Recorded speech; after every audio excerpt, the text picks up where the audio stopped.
Good evening, ladies and gentlemen, and thanks for taking the rendezvous with us right here on Spectrum Television. It is the 8 p.m. Bilingual newscast making news tonight. A climate summit which groups together over 40 heads of state is on in Paris this Tuesday with the head of state, President Paul Biya, in attendance. Dr. Jean-Marie Biada, economist, our guest of the news, examines the reason behind this summit. In economy, the Minister of Economy, Planning and Regional Development has granted an audience to the United Nations Resident Coordinator in Cameroon to discuss the National Development Strategy, amongst other things that we'll be discussing this newscast with our reporter, Josephine Binti. If you're just joining us, ladies and gentlemen, it is the 8 p.m. Bilingual newscast right here on Spectrum Television. Ines Pangang opens this news in the French language. Good evening to you, Ines. Bonsoir, Onila Donette. Bonsoir à vous, mesdames et messieurs, et bienvenue. Le cabinet du sieur Soin Nem Braza Sylvestre, scellé ce jour par le bâtonnier de l'ordre des avocats du Cameroun. Le cabinet est situé au quartier Aqua, c'est dans la ville de Douala. Ce dernier est accusé d'exercice illégal de la profession d'avocat, d'usurpation de profession et d'usurpation de titre. Des détails dans ce reportage. Le métier est certes libéral, mais son entrée se fait dans le respect de certaines conditions encadrées par les lois de la République. Dans un communiqué signé le 14 juin dernier, le bâtonnier de l'ordre révèle que le sieur Soen-Nem Sylvestre Braza exerce comme avocat dans l'illégalité installé dans la ville de Douala au quartier Aqua.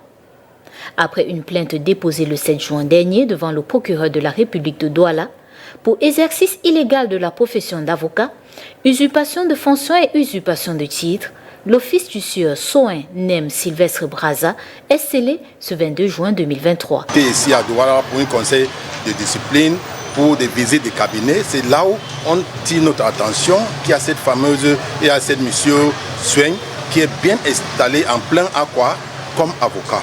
Donc on est venu lui demander, bon, simple question, tu es avocat, tu as prêté serment quand et où? Il n'arrive pas à répondre à ces questions. On a constaté sur plusieurs médias que bon, il insulte le barreau, il insulte le bâtonnier et tout ça. On ne veut pas descendre à ce niveau. Mais on est une coopération, on a porté plainte contre lui pour exercice illégal et c'est le PL qui a ordonné, comme prescrit par la loi, qu'on pose cette scellée. Les enquêtes qui se poursuivent vont entre autres permettre que les clients de ce cabinet puissent récupérer leur dossier et continuer les procédures avec d'autres conseils d'avocats, cette fois inscrits au tableau de l'ordre. Un tableau qui a aidé à identifier l'usurpateur. Il a pour une première fois demandé une inscription se présentant comme un avocat inscrit au barreau du Niger, chose qu'il n'a pas pu prouver. Il est possible d'imprimer et de falsifier un tableau de l'ordre. Ce qui est surprenant, c'est que la date de sa prestation de serment, c'est le 25 juin 2005. Bizarrement, c'est un samedi et nous savons qu'aucun tribunal n'ouvre ses portes au Cameroun le samedi.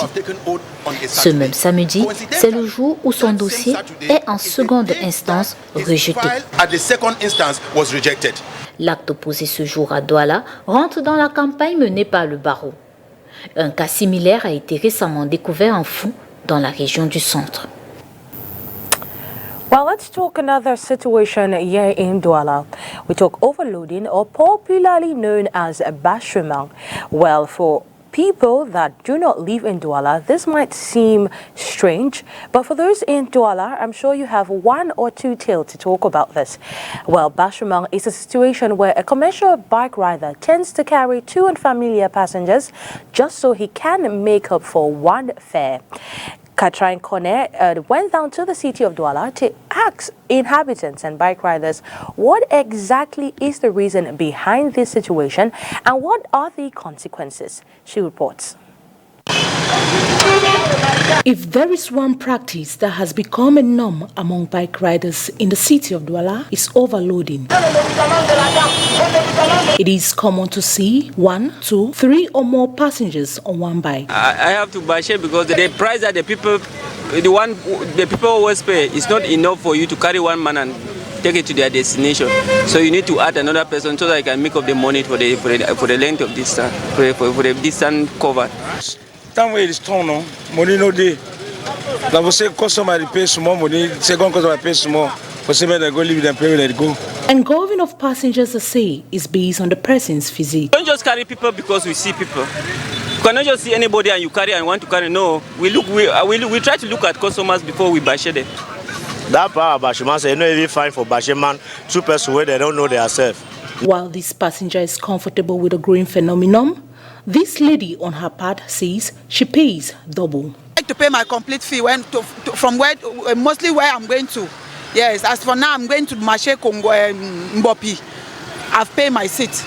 But I don't have a choice because Douala is so populated. So if you want to, and then together there's no money. If you want to take a bike alone, obviously you must pay high. There are no vehicle now. That's why we are entering this bike. We have just entered because we are seeing how the place is choked up and rain is falling. So we have to bash and go quickly where we are going because there's... However, the situation has been blamed on the current price inflation in the country. En économie, les dirigeants et les chefs d'État abordent ce jeudi et demain vendredi la réforme du système financier international afin de mieux armer les pays vulnérables face au changement climatique et à la pauvreté. Organisé par la France, le sommet pour un nouveau pacte financier mondial réunit plus de 300 États, organisations internationales et représentants de la société civile. Le Cameroun y est représenté par le président de la République, le docteur Jean-Marie Biada, en posture d'invité, analyse le contexte et les enjeux de ce sommet qui se tient à Paris, en France. C'est dans cet élément. Le sommet qui se tient à Paris ce jeudi 22 juin et qui va prendre fin demain vendredi 23 juin 2023 pour un nouveau pacte financier mondial, à mon sens, se tient dans un double contexte. Le premier contexte, c'est celui de la transition énergétique. Depuis de nombreuses années, l'Afrique a eu à se présenter aux yeux de l'humanité comme d'abord réservoir de ressources humaines. Et à travers la traite négrière, pendant près de 500 ans, de braves hommes et des femmes sont partis de l'Afrique pour aller développer le monde occidental. Je cite l'Europe, je cite les États-Unis d'Amérique. Et après quoi maintenant, on a institué la colonisation qui, par ces mécanismes et ces logiques de fonctionnement, ont imposé de contrer l'Afrique dans la partie, je dirais, inférieure de la chaîne de valeur économique, c'est-à-dire l'Afrique a été condamnée à produire uniquement de la valeur ajoutée, de la matière première, des ressources naturelles à l'état brut. Le cacao à l'état brut, le coton à l'état brut, la gomme arabique à l'état brut, rien à transformer localement. Et cette logique s'est essoufflée. Pendant longtemps également, toujours dans cette même logique, l'Afrique devait être développée au moyen de tout au plus 5% de l'épargne cumulée de l'Europe et des États-Unis d'Amérique, ce qui est insignifiant. Ce qu'on appelle l'aide au développement n'a jamais développé aucun pays du monde.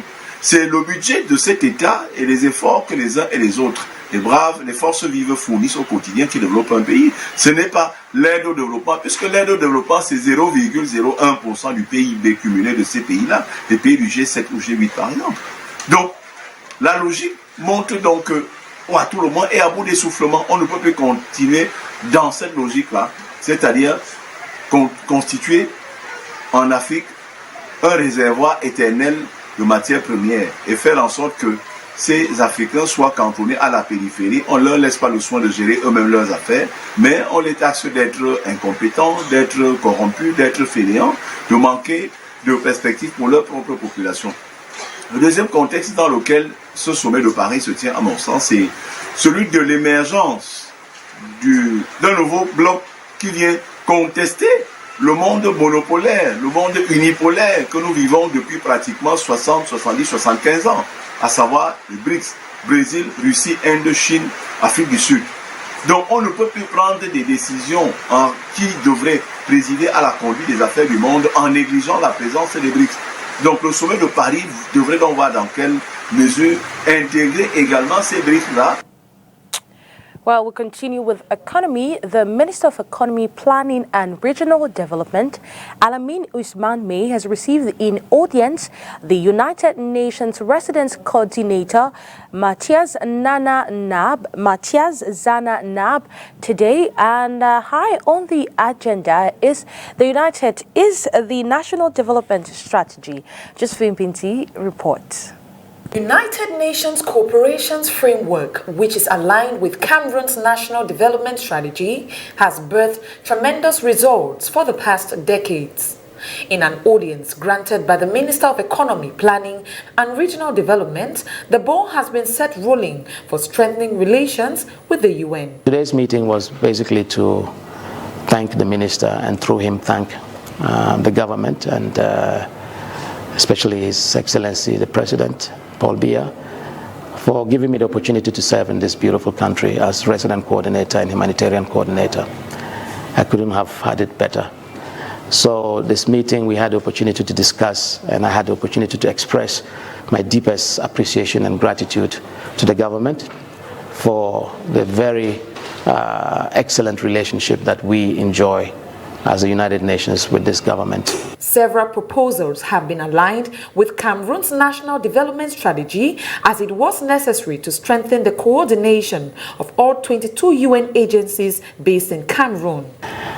We also exchanged on, and I briefed him about my second objective when I came here, and basically was how do we as a system of the United Nations reinforce and strengthen our coordination. We had 22 agencies in Cameroon, and so we had to get our act together to be able to coordinate well so that our support to government is perceived. This platform also brought to table the multilateral and bilateral partners to examine the actions and plan of framework served for accelerating the implementation of sustainable development goals in Cameroon and strengthening the sectoral coordination of both mechanisms. Where are we in the implementation of the debt reduction contract between Cameroon and France?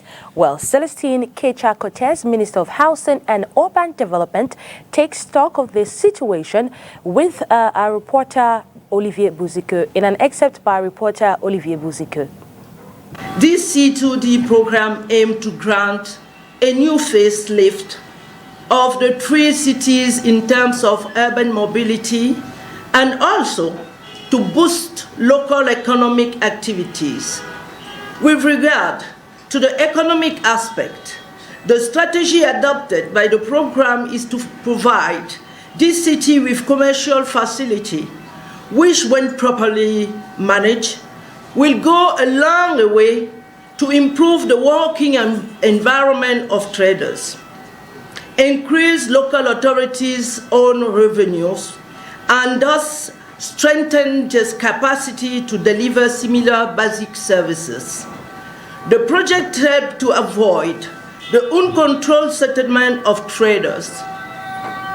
It is in this line that Market A, Casablanca Market, and the multi-purpose hall of Bafoussam City Council has been rebuilt. The same goes with historic Mokolo Market, the Central Market in Bertois, as well as the commercial center of the old bus station of the same cities, which have been throughout renovated. Whereas in Gara, Yelwa, Beyak, Beatles and fish markets have also been modernized. Action carried out as part of C2D Regional Capital 1 contributed in improving the level of services provided to our population. Well, an oil pipeline is currently being constructed between Limbe Douala and Kribi and Ideya, stretching through 360 kilometers to develop all three sections, with $436 million to be spent on the expenses. Josephine Pinti completes this story. The Limbe Douala Ideya Yaoundé Petroleum Products Pipeline construction Operation and maintenance project will no longer see the light of the day. The project that cost over 220 billion for an operating period of 30 years was signed in 2014. Following the termination of the contract, the private partner demanded the state, under a contractual provision, to refund 50% of the expenses already incurred on the project. These are quantified by the private partner at 11 billion CFA francs.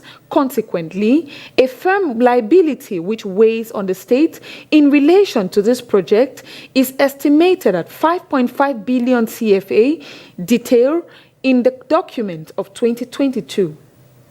335 kilometers long, the first section of this pipeline was to extend over 110 km between the old town of Limbe and Douala, while the second extended over 70 kilometers between Douala and Edea.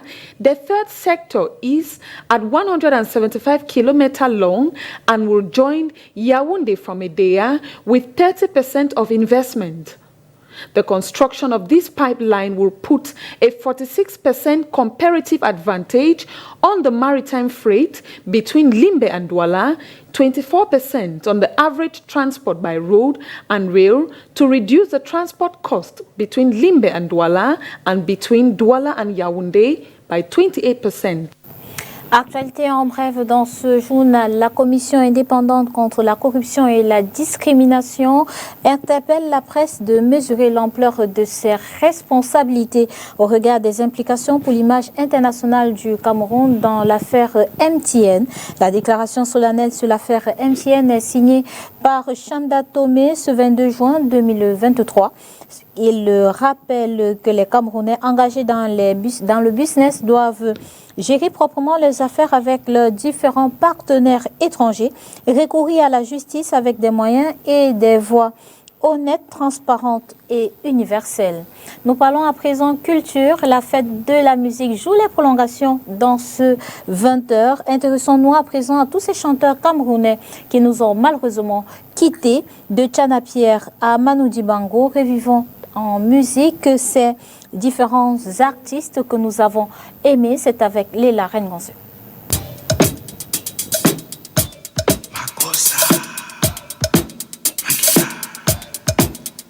Il fait incontestablement partie des plus grandes voix, ambassadrices de la musique camerounaise dans le monde.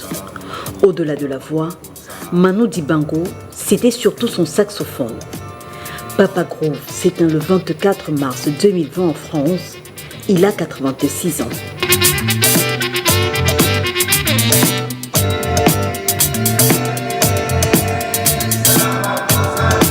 Dans le titre Soir au village de Manu Dibango, sa voix d'ange se fait entendre. Fille de Manfé dans la région du sud-ouest, c'est pourtant dans une boîte de nuit en Côte d'Ivoire que bébé Manga fait ses premiers pas dans le showbiz.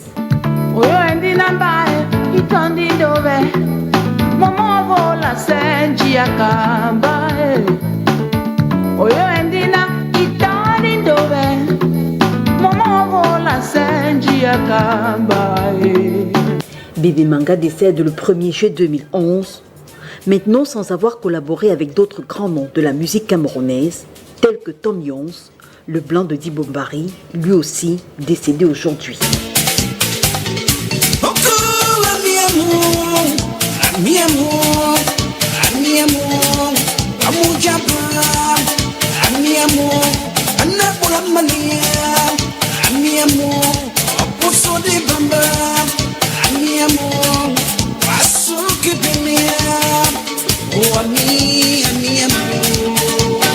Dibombari, la belle ville, offrira d'autres talents au Cameroun, dont le célèbre showman Ekambi Brillant, parti en 2022.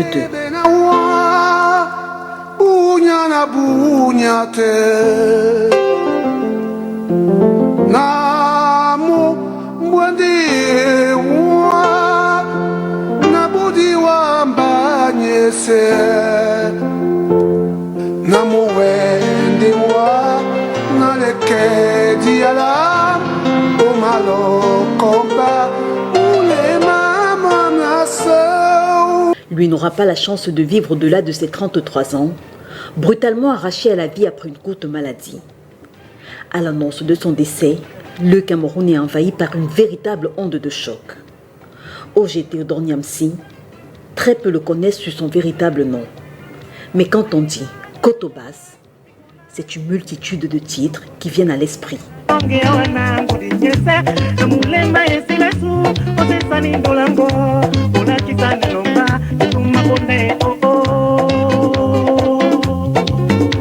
Si je vous dis, on m'avait toujours dit que c'est très souvent le samedi qu'on te voit passer pour aller danser.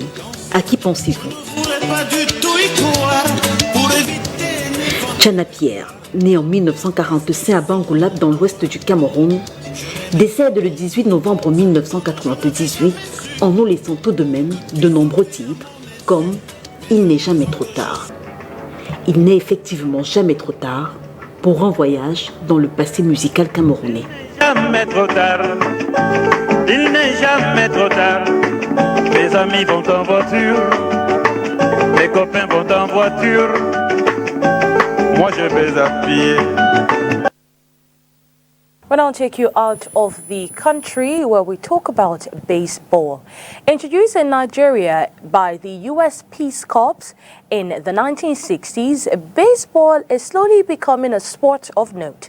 This is thanks to a few enthusiasts of these sports that have encouraged it, especially in the Ekiti state in Nigeria. Let's go listen to this report as prepared by our partner, the Voice of America. A weekly baseball and softball training for school kids is underway in Ekiti State in southwest Nigeria. Baseball coach Oluwafemi Aino started the training camp in 2014 with only 5 baseballs, 2 softballs and a bat. Now, his team, Ekiti Little League Baseball and Softball, has drawn participants from 6 schools in the state, and Aino says there's not enough playing fields. Baseball is not known anyway. We know, like, the way it was known in the US and other parts of the world, But because of the passion I have for the game, I don't have any option than to just push it. And the major setback of the game is gear and equipment. In 2002, Aino quit football to join the first baseball training in Ekiti State. And despite many challenges over the years, he says his passion for the game has only grown. In January of this year, he attended Wendell State Umpire School in the United States as part of his quest to bring baseball back to Nigeria. One thing that struck my mind then was they said Little League Baseball is the largest youth organization that have youth participants all over the world. And I tried to Google it, and I knew it was true. And that one really ignites my passion and my, energy to just venture fully into the game. Nigeria fielded baseball teams in the 1999 and 2003 All-Africa Games, winning silver medals in both competitions. In April, Nigeria hosted West Africa's first Little League Baseball tournament, which it won. Kunle Adeyemi, the general manager of Ekiti State Sports Council, says such competitions, along with help from local politicians, could usher in new opportunities for baseball in Nigeria. I can assure you that this new governor, Abayomi Oyebanji, will do everything possible to make sure that all these kids don't fall off. He will make sure that they get to the peak of their career in baseball and softball. Youngsters like Philip Fagbenro say they have big dreams. In the nearest future, I see myself to excel with my teammates, every one of us, to go higher, in the USA, everywhere around the world. Emmanuel Olayinka says all they need is an opportunity. If we will be given a chance, which I believe it will be possible, we like to go out as a team to play outside the country. I think that will be is a great chance. We are hoping for that. But first, they'll be working hard to win local sponsors and make the game more popular at home. Timothy Obiezu for VOA News, Abuja, Nigeria.